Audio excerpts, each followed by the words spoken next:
be advised that this recorded webinar has been edited from its original format, which may have included a product demo. To set up a live demo or to request more information, please complete the form to the right. Or if you are currently not on CSE Global, there is a link to the website in the description of this video. Thank you.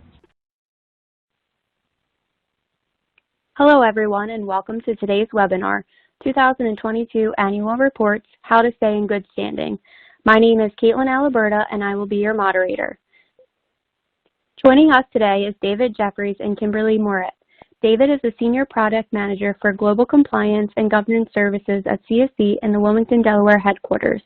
With CSE for over 14 years, he has significant experience providing training, implementation, and consultative services to clients of CSE Entity Management and consults with those evaluating CSE Matter Management Solutions.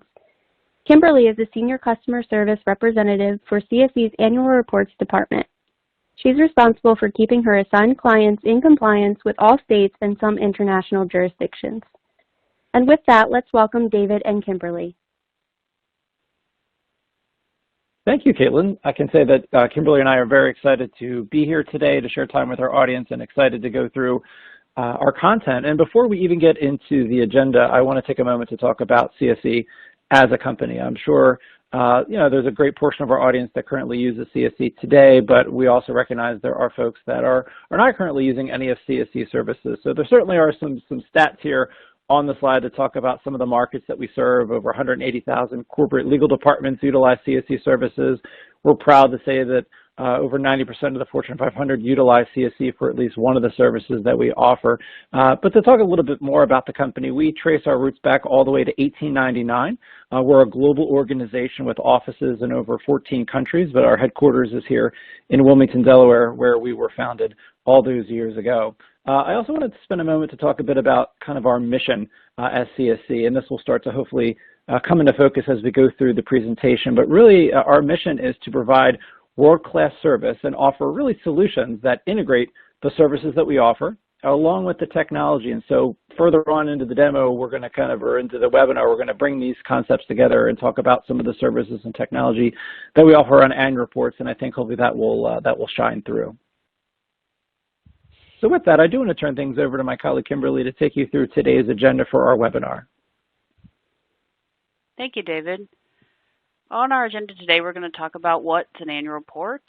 We're going to talk about filing and reporting deadlines, filing challenges that are currently still going on with COVID-19, filing requirements, consequences of not filing reports, how business licenses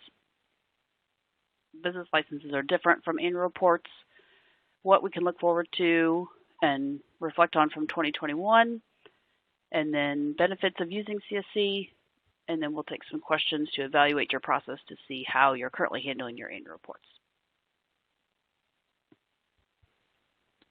So before we potentially get ahead of ourselves, let's make sure that we're all on the same page. What do we mean when we say an annual report? And so fundamentally, we're talking about a filing that is due, and most often when we're talking about U.S. subsidiaries, it's a filing due at the Secretary of State level that is required to maintain your so-called good standing compliance. And you'll see here there are some examples of other names that these annual reports may go by. So statement of information, which I think is the nomenclature in the state of California. Franchise tax report is also kind of a common name, but really the common theme, so to speak, or the common denominator is that these are filings that are due, again, to maintain the ongoing good standing compliance of your entities. Later on in the presentation, we'll talk about what could happen if you lose that compliance, that so-called good standing, and then also on the next slide we'll talk about when are these actually due. Despite the name annual report, it may or may not actually be due on an annual basis. So when are your annual reports due? Due dates can vary depending on the jurisdiction as well as other factors. Here are a few of the different reasons that will depend on when your annual report or biannual report might be due. Fiscal year end. A lot of states will have your report due based on your fiscal year end, and it will either be 2.5 or say 3.5 months past the fiscal year end. So if your company runs on a calendar fiscal year end, states like Massachusetts and a few others will be due 2.5 months after 12/31, which would make them due on March 15th. Some fall on an anniversary month, And that can be at the end of the anniversary month, or in a case like Illinois, they might be due on the last day of the month prior to the anniversary month. Some states are due on the anniversary date. And this will happen where the actual anniversary date of the registration is the exact due date of the annual or biannual report. And then some states just pick a random date where all of their reports might be due. And this is true for Florida and Georgia, where they might be due on either April 1st or May 1st for all entities and all entity types.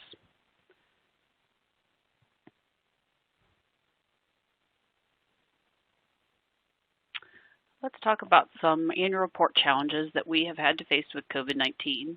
We are coming off of a year with lots of challenges, and states are starting to recover as well as businesses are recovering from COVID-19. We still are seeing some effects of this ongoing pandemic. So things that are happening currently are random state closures for unknown lengths of time. So as some of these states are still getting hit, they are reducing hours, maybe reducing staff, and have turnaround times affected by these type of challenges and delays. Some states are extending due date reports, and that causes confusion. Last year we saw where they were continuing the due dates multiple times, and then nobody really knew when dates were due or reports were due. Hopefully we will not see too much of that coming into the next annual report filing season for 2022. Staff reductions will continue and limited hours. This also affects how documents are submitted to these jurisdictions. Some states refuse to take hand-delivered documents or paper filings. Some were forced online or to use couriers only. Some of these challenges we're still currently seeing. We're hoping that they will clear up more for 2022 season, but some states you might still want to expect delays and or challenges to things like documents or online options that may not have been available before. So we've talked about, what is an annual report, when are they due, which again, it can vary dramatically. And obviously we talked about some of the challenges that we're still seeing with the pandemic, but what does this mean to me, right? If I'm in the compliance department, if I'm an organization, not complying or not filing annual reports in a timely fashion, what could it mean to the organization? So Kimberly, this is where your expertise really comes into play. So can you talk to our audience a bit about some of the negative repercussions that could impact an organization if they're not filing these reports? Certainly, David. The most important one, of course, is loss of good standing. And so what that means is if you don't file your annual report on time, your status will change at the jurisdiction to not in good standing, default. There are different ways or wording that each state uses when you have not kept your entity in good standing. There are lots of repercussions if you continue to not file the report, leading to revocation, which means you would fall out of permanent good standing in that state and then therefore would have to reinstate your entity to get back into good standing. You can lose your name if another company wants your name and they want to come in when they see that your entity has been revoked. Some states do not hold a name for very long, so therefore your name could be in jeopardy. Inability to obtain a good standing certificate. This one is pretty crucial when it comes to having a closing or having to, go to a bargaining table and you need to prove that your entities are in good standing. If you cannot pull a certificate from that state, then that is a big risk factor. Things like a lawsuit. You cannot bring a lawsuit. You're not able to conduct business showing that you're in good standing. A lot of times penalties, fees, and interest will occur the day after the report is due. Some of them can be very costly and some can be based on the fees that are due on that report. So, for example, in Illinois, if your taxes are already high for your annual report, then the fees are based on that high amount as well. So the interest and penalties can occur very quickly. And last but not least, inability to open a bank account. So if you're not in good standing, the bank is not going to want to do business with you and therefore accounts can't be opened. And this could also cause a big delay when it comes to the closing table.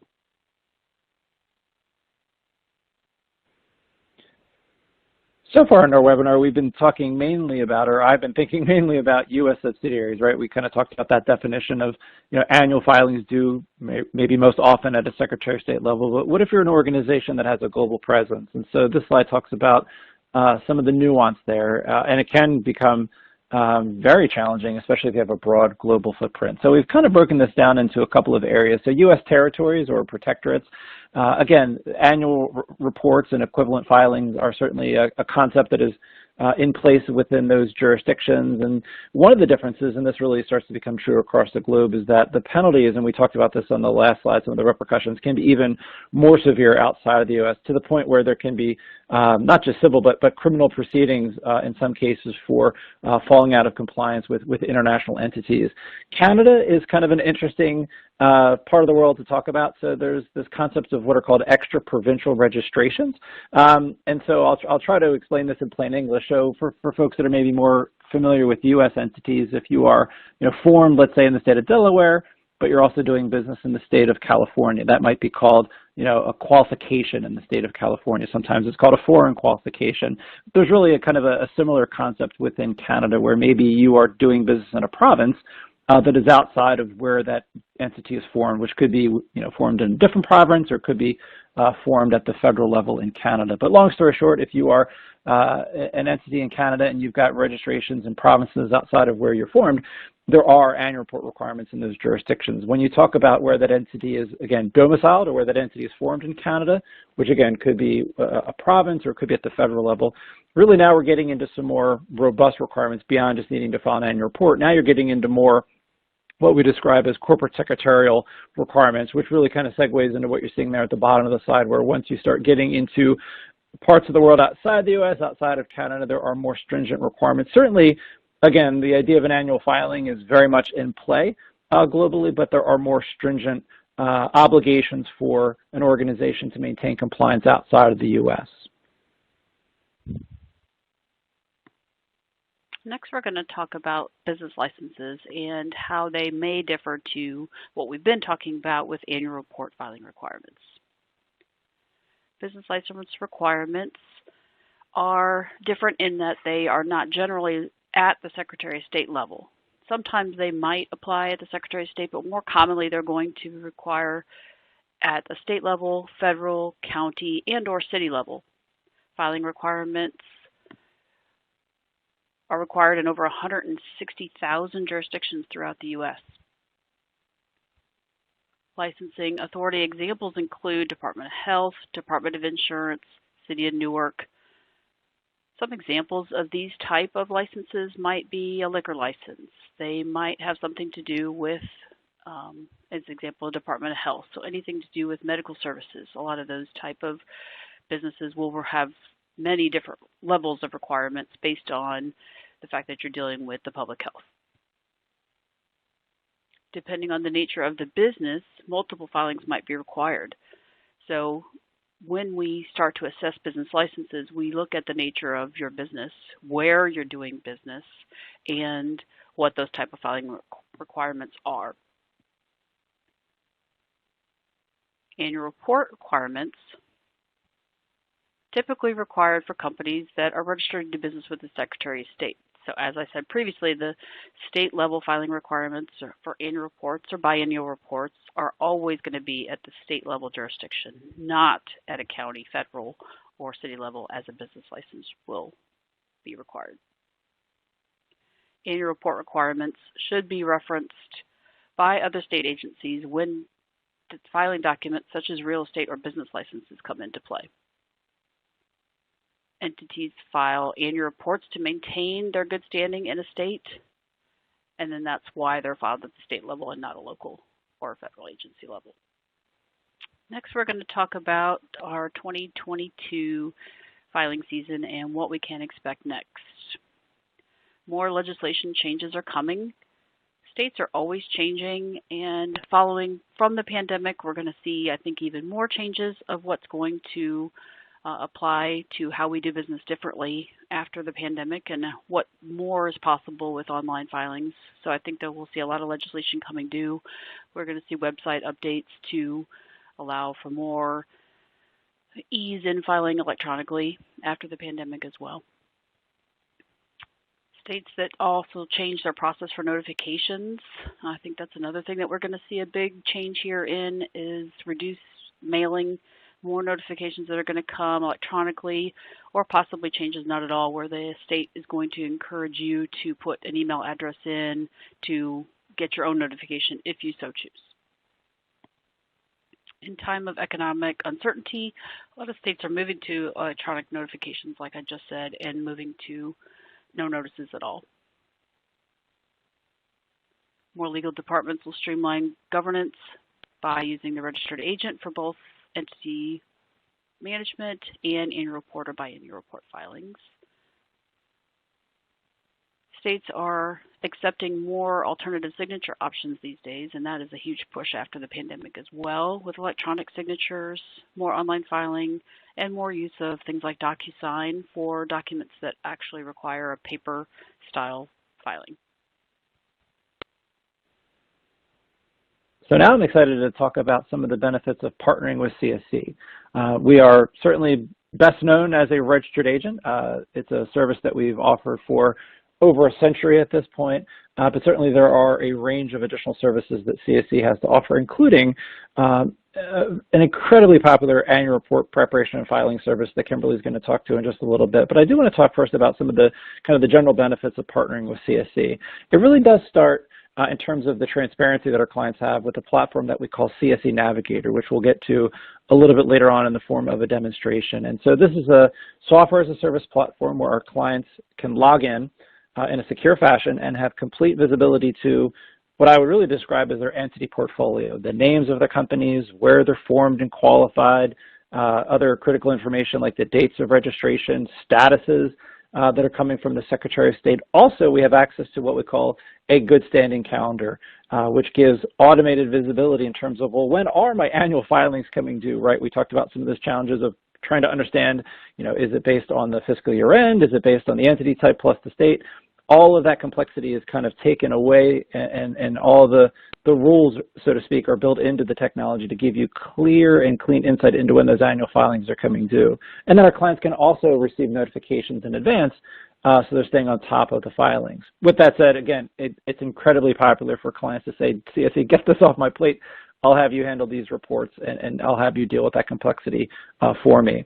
Notably, also, anytime CSC does a filing for a customer, whether you have us do a formation or a solution, a name change, an annual report filing, anytime there is what we call evidence from a filing, i.e. a document comes back, which again is often happening at a Secretary of State level here for U.S. companies, we automatically tie those documents right to your companies in the Navigator platform where you've got that secure access. And so there's just a lot of great benefits of the technology platform called CSC Navigator that clients have immediate access to by virtue of being a registered agent customer. So I've talked about some of the benefits of partnering with CSC and really talked in detail about a platform that we call CSC Navigator. But CSC also offers an award-winning entity management solution. So fundamentally, we have a number of organizations that would say, I love that I can log into your Navigator platform and get that great visibility and transparency to my entity portfolio, but I want to go beyond that. I want to start tracking officers and directors.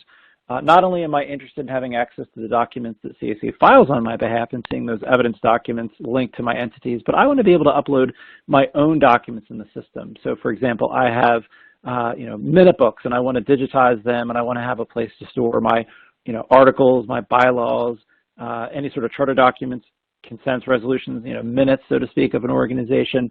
And so I also want to be able to track the ownership relationships between my companies. And so within our technology platform that we call CSC Entity Management, these are all the things you can do and more. So you can click a button and get visualization around your ownership charts you're based on your legal structure. You can track directors, officers. You can create your online minute books.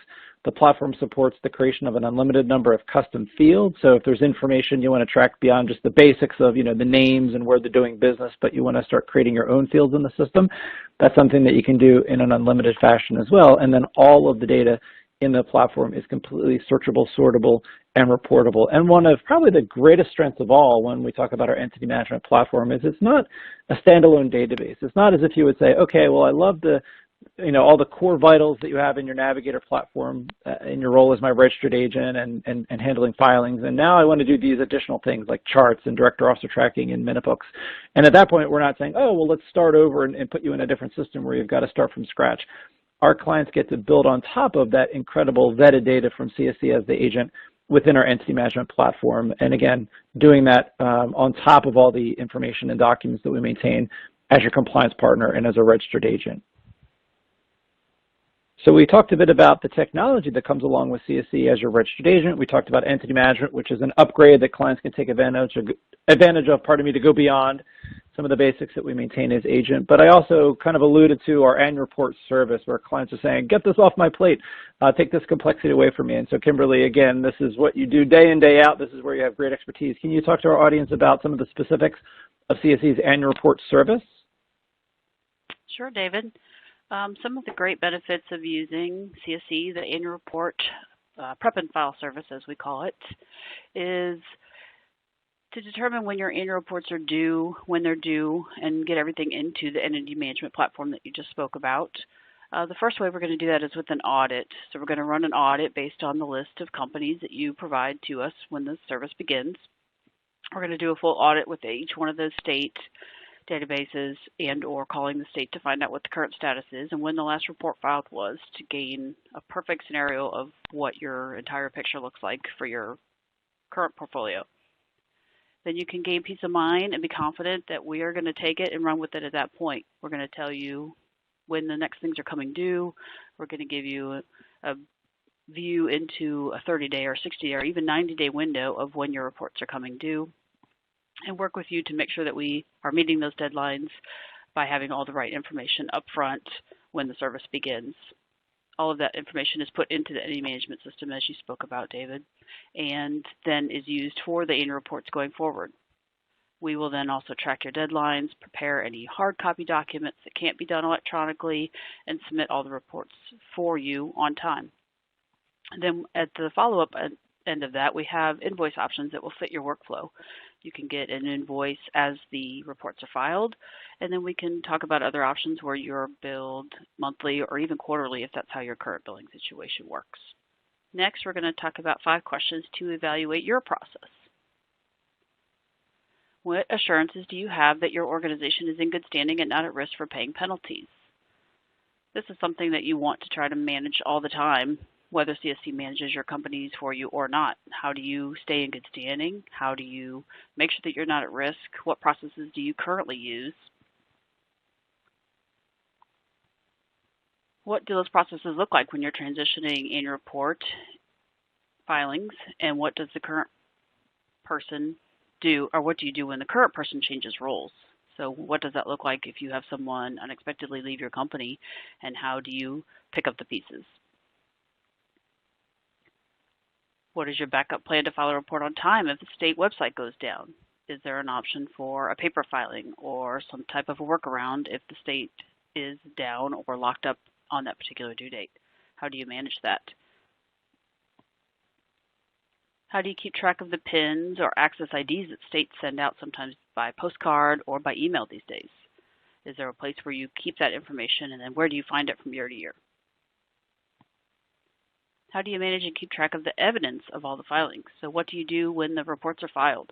Where do you store them? How do you reference them in the years to come if you need to see information that you had put down on a previous report? CSC can help with a lot of those things.